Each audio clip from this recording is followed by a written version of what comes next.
the point being is these guys, when they scale, it's easy for these guys to scale because obviously they're well known, they've built a strong brand, but they create products people want.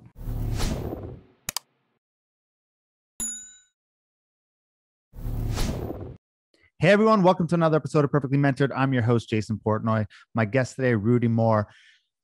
This guy went from fitness to multimillionaire to marketing specialist to working with people like Tai Lopez, and now big investor in some of the biggest brands, RadioShack, Pier 1, really working with some of the top brands right now, a genius marketer.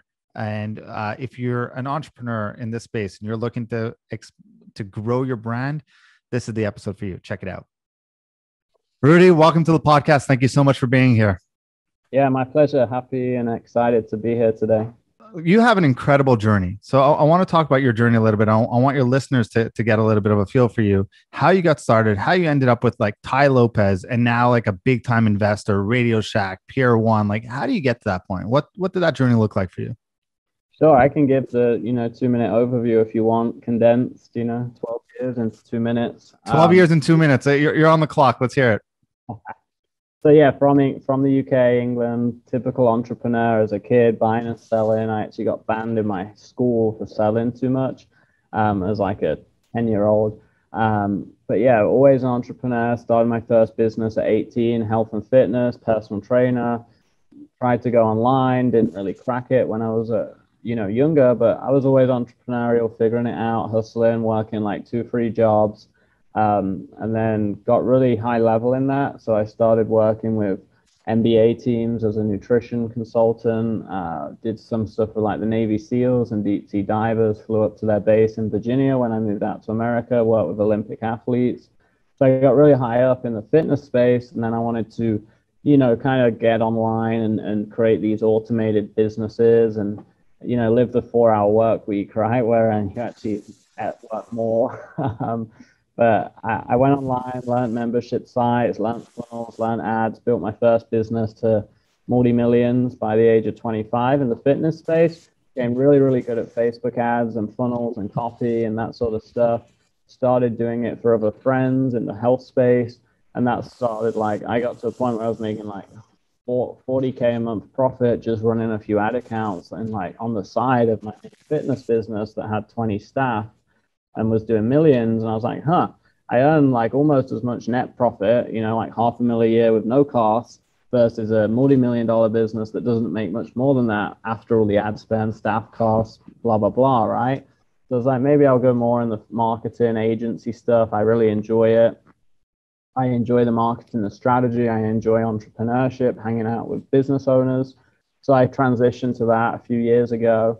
And now we have an agency, about 30 staff. We charge 15 grand a month and we run everyone's funnels and ads and marketing strategy. Lots of big clients over there. Work with a lot of the biggest brands in the space. And just during that journey of growing that agency, we got to a point where we were generating way over 100 million a year in annual revenue, like between all of our clients, like their gross revenue and what we were helping them generate. I started partnering up with Tai. We started an agency together, and that was kind of just a few months before he started acquiring major brands. So we grew it pretty quick because obviously it's Tai and very well known, but then we kind of pivoted pretty quickly and I started supporting him in the US brands. So like fast forward to present day, I help run marketing and overseeing the marketing for all the brands. There's about 7, Pier 1, RadioShack, Franklin Mink, Models, Dress Barn, Steinmart. My agency still runs about 30 staff and I finally got a fully automated business where I actually do like 1 hour a month and it runs itself with a great leadership team, exec team and systems. And then I have my own stuff, my info products, my courses, my mastermind that has about another 25, 30 staff in it and does a few mil a year itself as well. So kind of like free entities, and then more capital too, which is kind of my newest venture where I'm taking equity for consulting in brands. And I've already started working with several brands and worked with Kevin Harrington, the original Shark Tank guy, if you know him, and help him with a lot of the brands he consults with. I help on the marketing side. So. That is a little over 2 minutes. A little over 2 minutes, but still pretty impressive. I want to point out, because I'm going to get tactical in a second, but I want to point out that every entrepreneur starts to do what you're doing, right? To live the 1 hour a month work, but you named it perfectly. When you start off, like there's not enough hours in a day that you're possibly working. Is that one of the biggest myths you see with people who enter the entrepreneurial space, and they think that they're just going to be working that 4-hour work week? Yeah, I think I was listening to a good book the other day. There's no such thing really as passive income. You can get pretty close, but obviously most entrepreneurs, once they become entrepreneurs, they don't want to stop, right? So it's like, could I actually have a 4-hour work week and just have the agency running and, do a few million a year and do some good profit? Actually, in theory, yes. But would I ever? No, because you go create new stuff, or I'd get so bored, even if I was like disallowed to do anything new, I'd go back into the agency and start scaling it again, right? So I think it's two things. It's like most people never want to do that eventually, right? They want to keep working. They love it. It's a game. It's fun. It's like it's their passion in life and principle, right? So that's kind of how I feel it is for me. But even if you didn't have all that, you literally wanted to do it, I mean, eventually you might be able to create a good enough team and system and stuff where you can do less hours. It just depends on your goals and like how fast you want to grow, and how if you want to like just have like a nice business that ticks over, it's possible, I guess. But I think for most people, they want to keep growing, right? And that's the big difference. Let's jump into marketing. I think most people that I meet, and I'm curious to hear your thoughts on this, they look for the latest hack or gimmick or strategy and don't really focus enough time on an offer. Has that been your experience too? Yeah, 100%. I mean, like nowadays I do a bunch of like tons of consulting. Like I probably work with 10, 15 new businesses a week where I'm just doing like 20-minute consulting calls. People that join my mastermind, they get, a first induction call with me. And within 30 minutes, I've like changed their mind, right? Changed their whole business model. And it's like finally given them, I've got a really good ability of like pulling out like the really strong offer and crafting it and that unique part. And that's so important. That's why I do, I don't have to do those calls. I could put them on with my team. Most of my programs, they just work with my team, not me, but I know how powerful that is. And I totally agree. Like, several years ago, I was always like, oh, let's look for the new funnel trick, the new optimization trick, right? But nowadays, it's like all about the strong offer, the compelling hook, the unique selling point, and it's like everything else becomes much easier when you get that in place. So you've had a bunch of really good offers, right? You're the king of putting out offers, and you've actually probably you've worked with the king of putting out offers. Tai is the king of putting out offers. So what advice do you have on, constructing a really good offer? Like for the listeners here who are like, okay, cool, that's important. How do I do it? Like what makes a really good offer to you? Yeah, I mean, look at Tai, right? Using him as an example because you mentioned him. If you look at what like blew him up originally, and Tai's a phenomenal entrepreneur, really smart, very different to how a lot of people maybe judge him from a YouTube ad working with him. But if you look at 67 Steps and his like here in my garage Lamborghini video that went famous, right, that everyone knows, what was he selling there? He was selling like knowledge, right? 67 Steps. It was condensation of what he had learned from his mentors, from books. I'm like, it's great content and it's super great, but at the end of the day, it's knowledge and content and like principles, right? It's not like that. He's not the first person in the world to do that. There's been books written on business for centuries, right? So, but what he did is, what did he do? He created a really cool hook and spin around it, right? And 67 steps is a unique number. It's strategic. It's like, what are these 67 steps of business that I don't know about? And then it's like, the cool hook and the creativity part, filming it in his garage with Lamborghinis and books, right? So it's not like he didn't reinvent the wheel, right? He just modified it and made it sexy. And that's what I think a lot of people miss, is their offer's boring, right? It's not unique. It's almost, a lot of the time, it's not even what the avatar wants. Like I sat on an onboarding call the other day for the client. She said a bunch of stuff about her avatar, and she told me her like high ticket offer. And I literally just said back to her, so what do your clients actually want? Do they want this? She's like, no, they want what I told you earlier when I was talking. I'm like, yeah. So like, go recreate that, right? So it's like, I think a lot of it is to condense that question and give you a more defined summary and next steps for the listeners. It's like, it's all of that, right? It's like, make it more creative, figure out what's really unique about it, make it a really unique spin, because a lot of people, they're trying to just sell black and white, and sadly in this marketing world there's a lot of noise. So to stand out from the noise, you've got to do something really cool, got to do something really unique, right? Like my main course that you probably will see in your news feed if you go to my website or listen to this, because you can get pixeled, is a 7-day ads Facebook course. It's a great course. It's really strong, lots of high level techniques. I'm great at what I do, but I'm not the only guy selling a Facebook course in the world, right? But I sell thousands of copies a month because I have a really strong offer hook strategy. I'm very creative with the videos, blah, blah, blah, right? So it's like, just look at that, look at what I do, other people do, and how do I do that for my brand, my product, my ads, and you'll be wildly more successful pretty much instantly with your creatives, with your ads, with how well stuff converts, because you've just spruced it up, right? Which is more important than which buttons do you press on which platform. Yeah, exactly. People obsess about the color of an order exit path or the color of a cart page. That stuff is like so minute. Honestly, we don't even do it these days, because it's like the amount of time I could spend optimizing like 20 little things. I'd sooner spend those 20 little optimization time. I would sooner shoot 20 new videos with different lead-ins or 20 new headlines. Like the big stuff is really what matters. So when it comes to scaling, I think not having or growing your business, I think not having a good offer, right? We just established that's number one. But part of it also comes down to a mindset, right? I feel like a lot of these people have, when they're looking to scale, have either a self-limiting mindset, and they don't think big enough. Again, has that been your type of experience dealing with a lot of these Yeah. brands?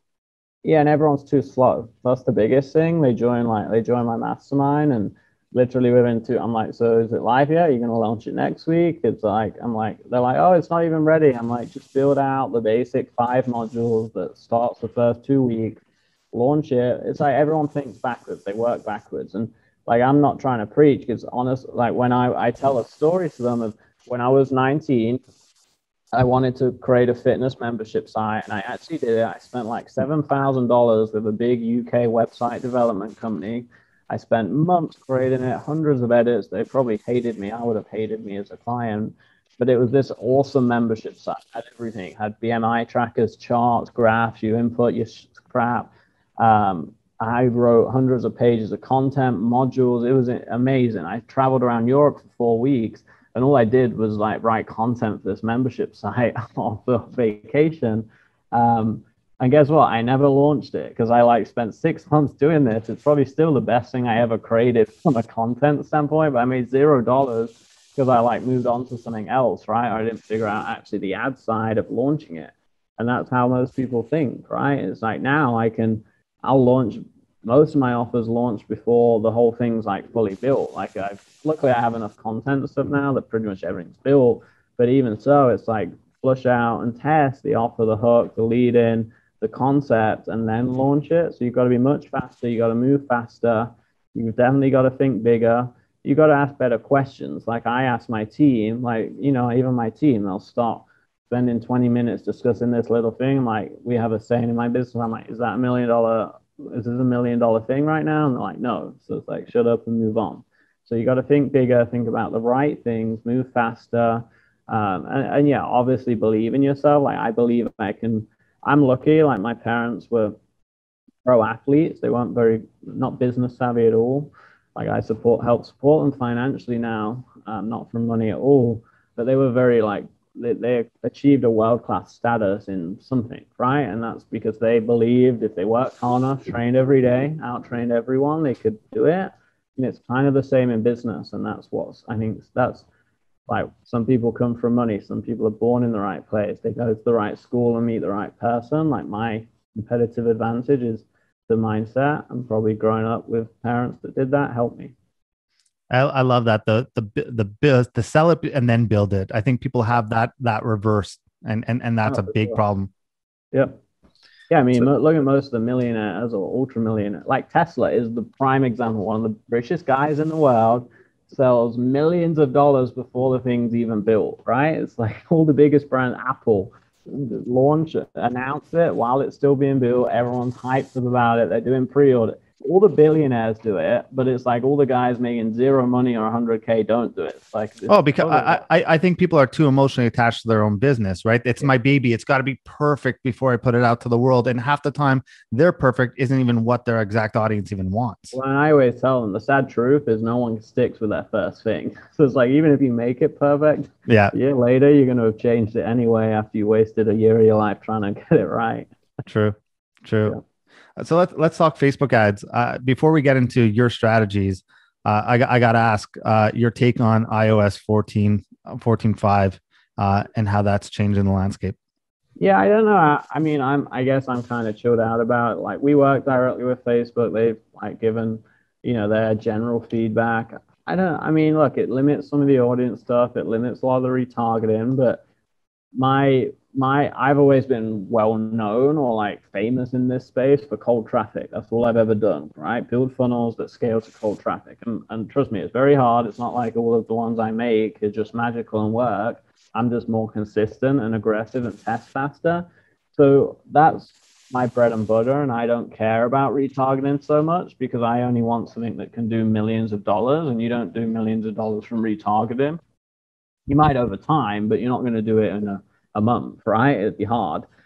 So it doesn't bother me too much. Am I going to lose a little? I don't do much retargeting anyway, honestly, because I have like loads of different back end mechanisms and I just work to make my front end work. So I think it just actually makes it easier for me and gives me a competitive advantage because everyone else is freaking out and I'm just doing my thing, making my front end work, working harder to make it work and stay ahead. So look, if you're watching this and you're freaked out about it, you're not sure what to do, it's just doing what the platform's been doing for a long time, which is making ads have been getting harder and harder for many years. You've got to spend more time getting world-class copy, really strong hooks, offers, really good creatives, and crack that front-end cold traffic, code, which if you don't understand what that is, it means selling to people that don't know, like, and trust you, right? And what the new update's done is it's made it harder to sell to people that do know, like, and trust you, right? But that's such a small pool. Anyway, I've never really focused on it too much. I still do well and make a lot of money from it through socials, through emails, through follow-ups, through different retargeting platforms. But it's not going to affect me much because I'm focused on the big picture still. So what if you're an e-commerce company, right? Where retargeting becomes a big play in a lot of these things because you're going hardcore, you're pushing your services, that's you. Do you feel e-commerce companies get impacted a little bit differently than you? Yeah, it's a great question, but no, sure, a little, right? But it's even. Every e-com company is going to get hurt a little. The e-com companies I work on through my agency or stuff with Ty and Alex, we place such a big focus on lead generation still that we have a crazy amount of back end and we just sell to them that way anyway. And we make a lot of way more of our money that way anyway than bottom of funnel ads anyway. So again, it's just pivoting and there's plenty of ways to do it still. And maybe you've got to create better lead-based strategies to capture leads from top of funnel stuff. If you're an e-com store owner, so it's in your ecosystem, i.e. they're starting to follow you on Facebook, they're in Instagram following you, they're in Facebook Messenger campaigns, you've got their email, you've got their text number, and now you're just pushing more back-end stuff that way, right? So I'm curious to hear with that being said, how do you look at it from a measurement standpoint? Are you, because you're so top of funnel focused, are you also ROAS focused in mind? Like what's the metric you look at? We're more CPA focused, honestly, because I know my numbers so well and my back end so well. I know if I pay this here, I make 30 days, 60, 90 days, I make this amount, right? So same for a lot of the brands. Like we know break-even costs, we know our margins, we know our cost of goods, we know the target CPA. So isn't it frustrating for you how many businesses have no clue what their numbers are and then they spit out a random ROAS that they need? Like I need an 8x. Why? I don't know. I'm just so used to it now. It's like I get, you know how you get numb to stuff over Yeah. time. It's just you get numb to it. I just can't, because I'm so measurement focused, and Sure. you can't fix what you don't measure. Yeah, yeah. And so it's just, I find it just like almost infuriating that you deal with a 7-figure business owner who still has no clue what their numbers are. It's like, how'd you even get to 7 figures?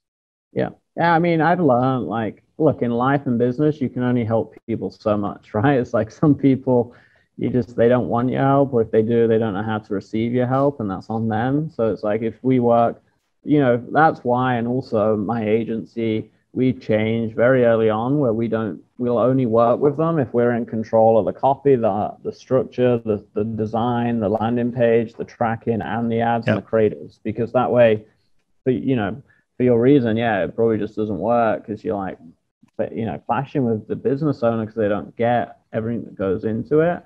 So I think that helped us because we do track everything ourselves, right? And we might not be able to track all their own stuff they're doing, but in our zone and what we're being hired for as an agency, we can track and prove to them, and we show them every day and every week what we do. And in my businesses, I have a bunch of softwares and integrations and custom stuff that make sure I can track everything.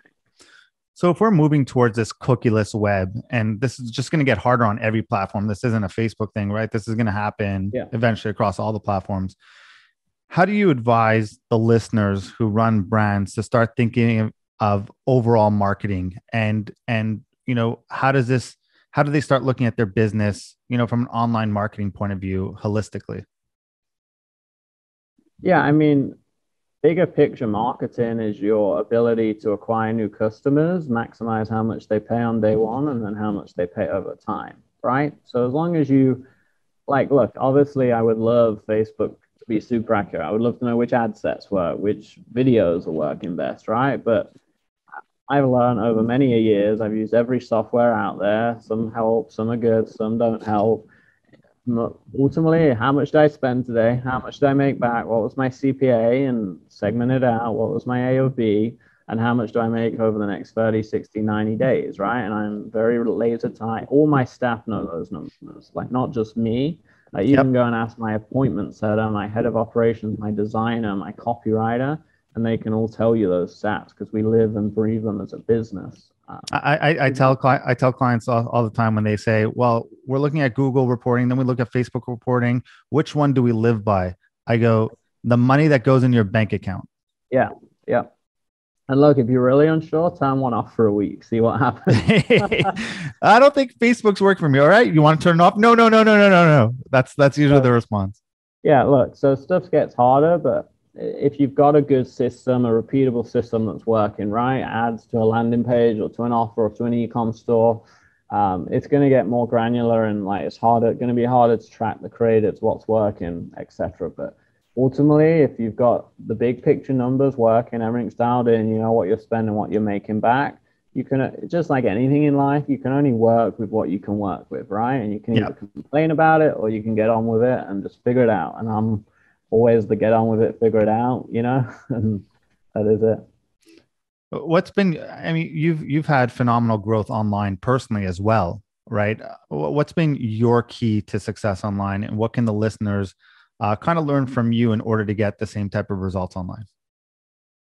Yeah, I think for my own, look, a lot of it's my network, right? And a lot of it's the way, the personality, right? It's just like I've created a brand for myself, I've got a great network. I surround myself with the right people. I travel a lot and put myself in the right rooms, which isn't easy, right? It's like I literally pay over $100,000 a year for masterminds. I probably pay over that for airfare, and that same again for hotels. And traveling is wonderful, but it also burns you out, right? Like now, I have a great routine here, and when I have to go to events, I actually don't want to go because I'm in such a great routine here, but I still go, right? And I get on with it, and I make an effort, and I surround myself with great people and add value. So for me, I think that's been the biggest thing for my success is doing that, putting myself with the right people. And then on the personal side, it's like just I never try and be anyone I'm not, right? I feel like I am who I am. I like red, if I like red and I have a stupid, crazy office, that's fine, and I'm going to do it. And I've Tell It's a people good thing how you it pointed is. out that red though. I don't think Yeah. watching Well, this video we could tell. yeah, I like to clarify my favorite color. In People case you're ask about. colorblind and watching this, it's red.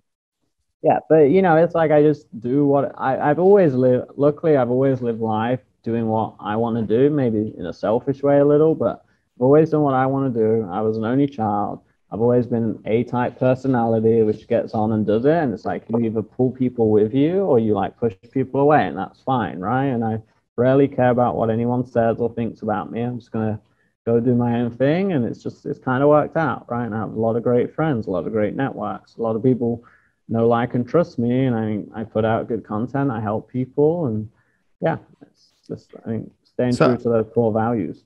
And I love that you admitted that you pay to get in the room, because I think that's such an important thing that all the top people do. They pay to be in the room. And I've, like you, have probably spent more money on my own personal development or being in the right rooms than most people are willing to spend on their own ad spend. So how'd you learn that mindset? How'd that become something that you learned early on? Yeah, it's a good question. Like, I'm a data guy, so I'm always looking at an ROI, right? One of my companies called ROI Machines.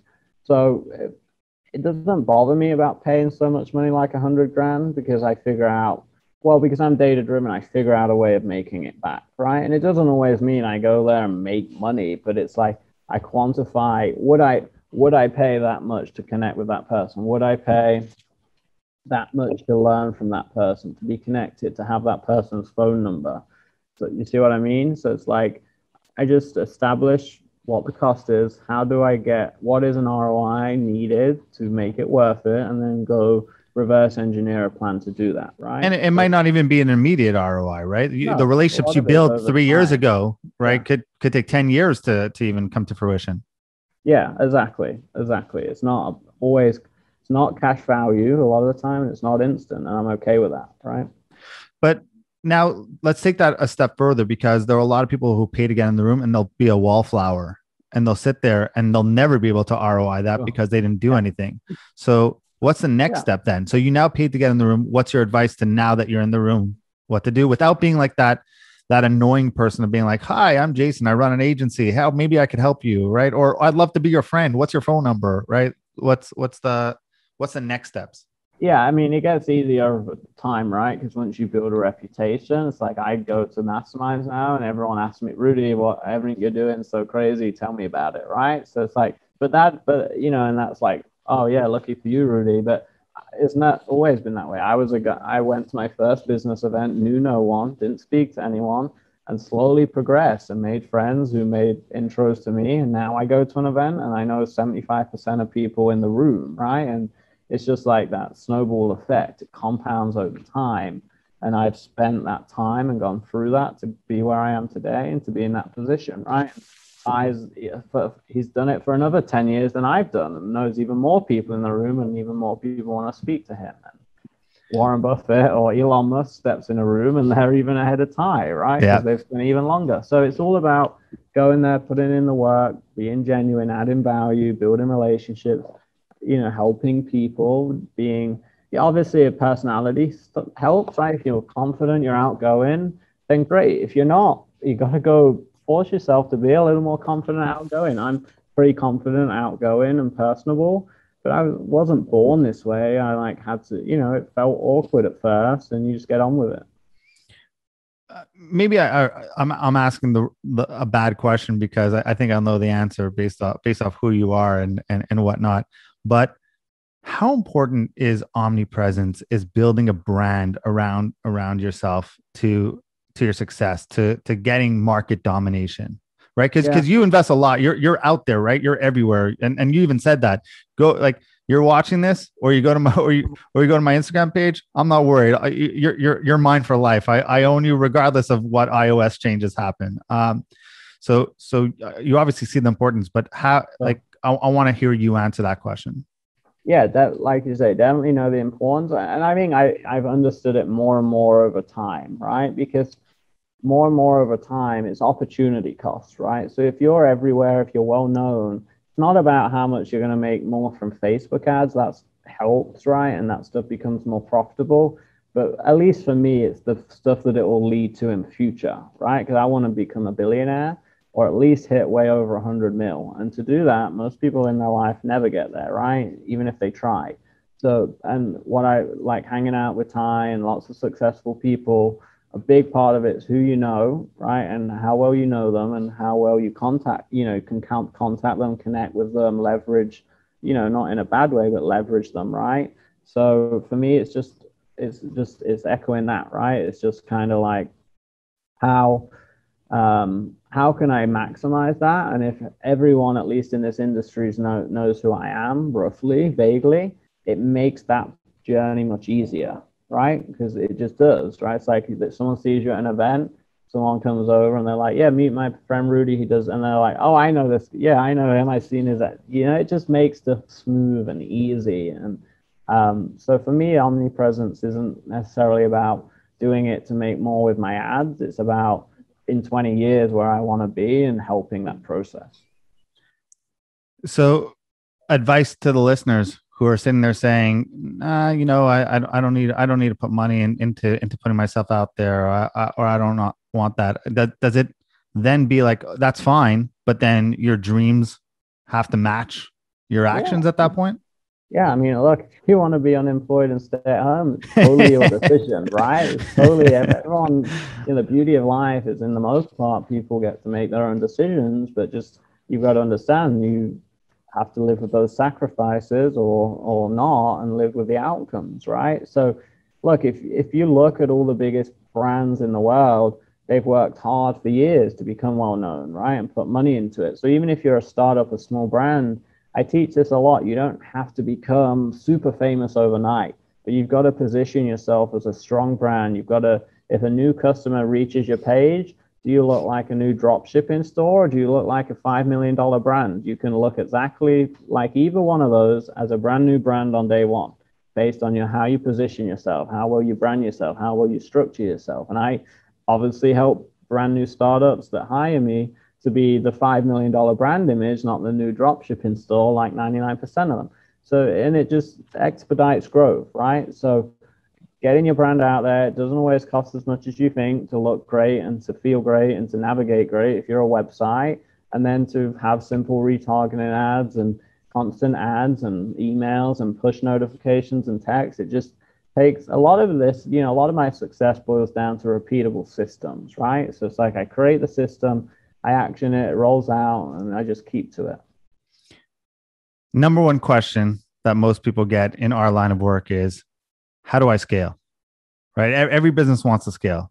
So what are your top 3 tips?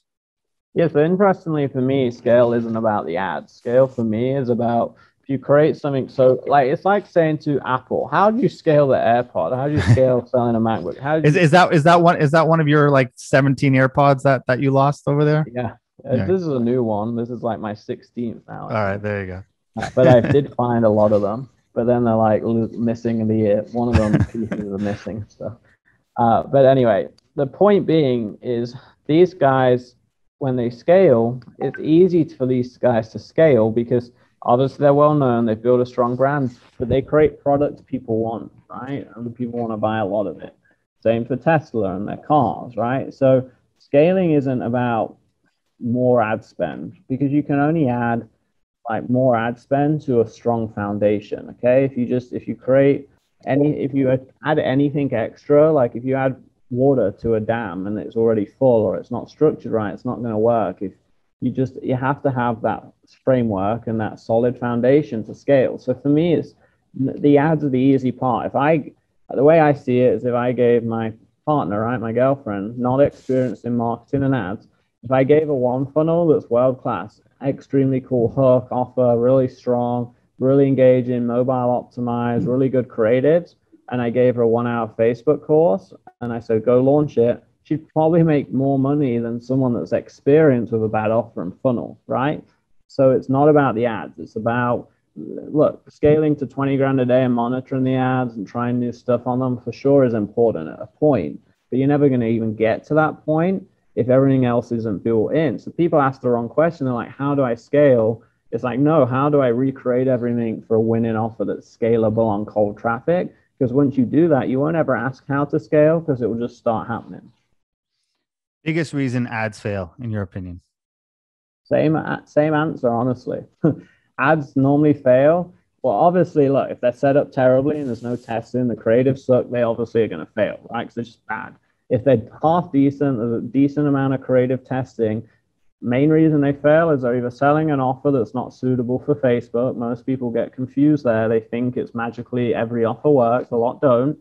Or the whole offer's not strong enough and the funnel's not strong enough in the copy. What do you think are the biggest mistakes you see e-commerce stores making? Are you going to say same answer again?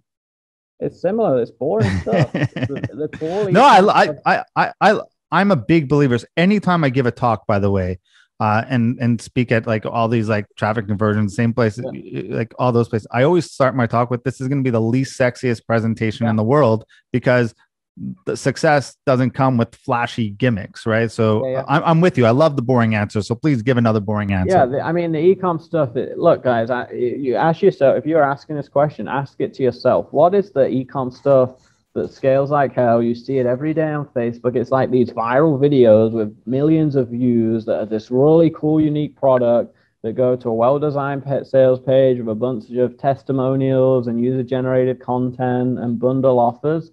That's what works. So if you're trying to sell a new drop shipping legging with a photo from AliExpress and 2 lines of copy that goes to a white Shopify theme page, you're right. It doesn't take a rocket scientist. So, that's actually why I'm doing a lot more work with Kevin Harrington, because the cool thing about like him and the Shark Tank guys is a lot of them are really cool products, right? So they have the perfect foundation to scale. They're like these cool, unique. They just don't know how to get it out. Yeah, they miss the marketing piece, the fundamentals, the funding maybe.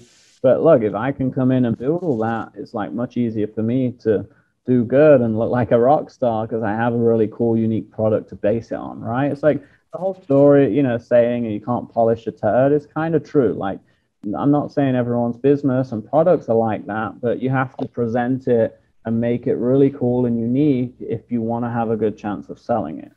Well, I think great marketing will only accelerate the rate at which you fail if you have a shitty offer or product, right? Yeah, exactly. Yeah. When it comes to ads, I think copy is often one of the most underrated parts and not taken seriously enough. I think people focus on the picture, which is it's great. I know you agree because I just know what you're about. It's also important, but it's also tough for a lot of people. So, what are some of your top conversion copywriting tips? Yes, I think if you struggle, a big part is the headlines, the easy win, right? So if you struggle with copy, if you can get really strong headlines and really eye-catching headlines paired with a really good image or video, it's gonna make life way easier for you if you suck at like the body copy, right? Obviously, one of my biggest tips is invest in a copywriter. It's one of our best hires. It's one of our biggest hires.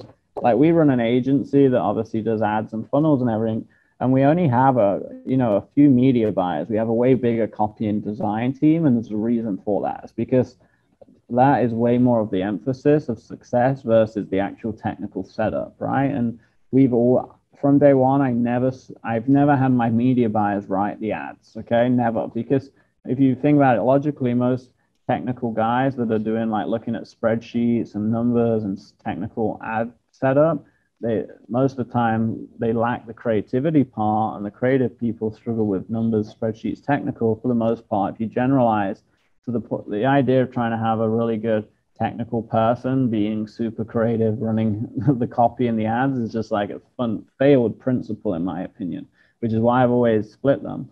And there's outliers, like I'm really good at both, but entrepreneurs tend to wear many hats and be unique in their abilities, right? So for the most part, I mean, if you're struggling with copy, obviously practice makes perfect. I'm good at copy, but I wasn't a born writer. I sucked at English. So practice, work a lot on the headlines, be very creative, test a lot.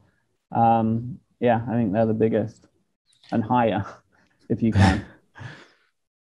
Yeah, I love when people say hire, but you still have to know what makes a good copy. Like you could go through a million copywriters and not know like.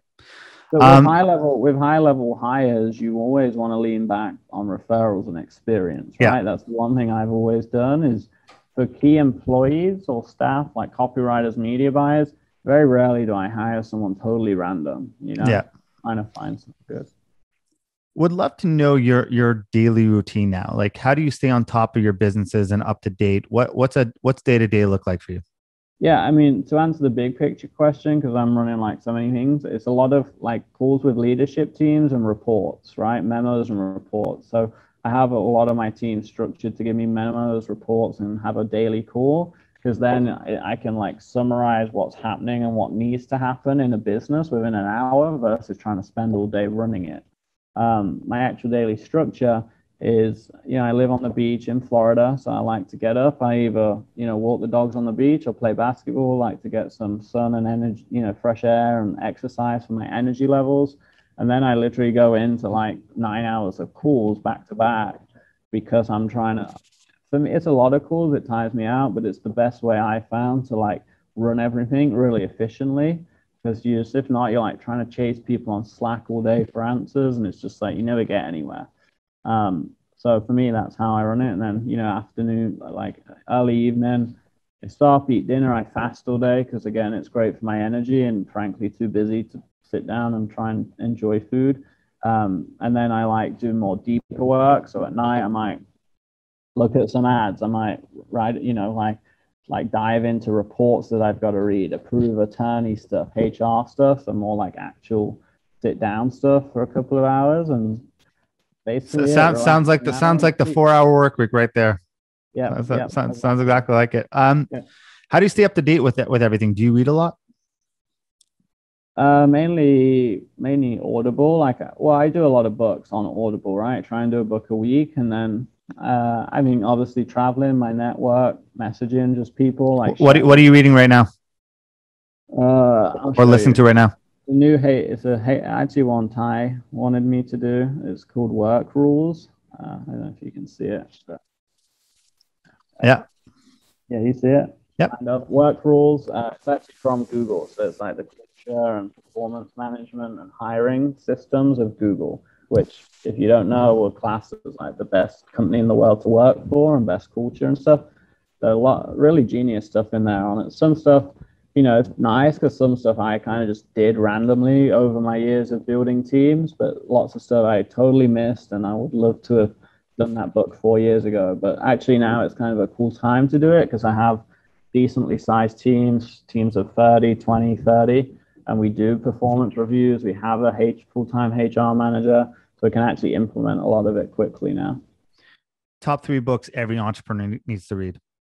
I think The Road Less Stupid is really good. Keith Cunningham. I would say that one's a big one. I would say actually a really cool one. It's not very popular. Exactly What to Say. Phil Jones. It's like a 1-hour book, but it's on persuasion and like a bit on sales, which every entrepreneur I think needs to be good at. I like those two, and I would say, probably something like How to Win Friends and Influence People. Like that classic. I do that every year. It's one of my favorites. Whose content do you consume the most online? Probably Tai's for a phone call. Tai excluded. Whose content? It's hard to say if I pull any one person. Who influences you the most online? Or has the biggest impact on you in terms of anything? Yeah, good question. It's more through books, right? Because I'm not consuming a bunch online, but it's reading through books. So it's really a hard one to give you one person because I'm reading a new book every week or two, and like for that week, that person is like my mentor, right? And they're really influencing my life. So yeah, that's a hard one to give you one answer, I'm afraid, because I scan media a lot because I'm like looking at cool ads, but it's never like what consuming from one person except for the books. So we'll wrap up with this. What's next for you? What's next on the agenda for you? right now? Yeah, I mean, working with Tai and stuff to grow the US brands, my own stuff. I've got 2 businesses, 30 staff or so in each, doing really well. Keep growing that. Working on more brand equity deals with some brands that, want my help with marketing and everything like that, and my contacts and my support and systems and team. So it's just a combination of all of that, right? So there's nothing like set, like, yeah, in 5 years, I'm going to grow this business to this. Because I've learned, like, goals are good, but it's just like life is I don't think It's like a budget. It's like a budget. Yeah, no one's life's gone where they thought it would go. So I've kind of learned to just like see what happens, follow what's working, and double down on it. So that's my plan, is to just keep growing and see what's taking off the quickest and double down on that. All right, we'll wrap. Last question, toughest question. What's your favorite color? No, I'm just kidding. For the listeners Rudy, thank you so much for doing this, by the way. But for the listeners who are like, hey, I got to change the room I'm in. I'm willing to, I got to be around certain people, and it's Rudy. They're listening to you, and like, that's the room I want to be in, Rudy's room. How can they reach you? How can they find you? Yeah, appreciate it. So my Instagram's, decent. I actually check it myself. It's one of the few, platforms I still manage. So just Rudy Mawer Life. I presume you'll put it in the notes and stuff. That, and then, yeah, you can go to this website, morecapital.com. You can look at our mastermind. It's just RUDYS, Rudy's mastermind.com. So plenty of ways to learn more about me, reach out to me, reach out to the team, book in with the team, see if we're a good fit to work with you, or just follow me on Instagram, come say hi and follow my content and my journey. Awesome. Thank you, Rudy, so much. Really appreciate you doing this. Yeah, my pleasure. It's been great.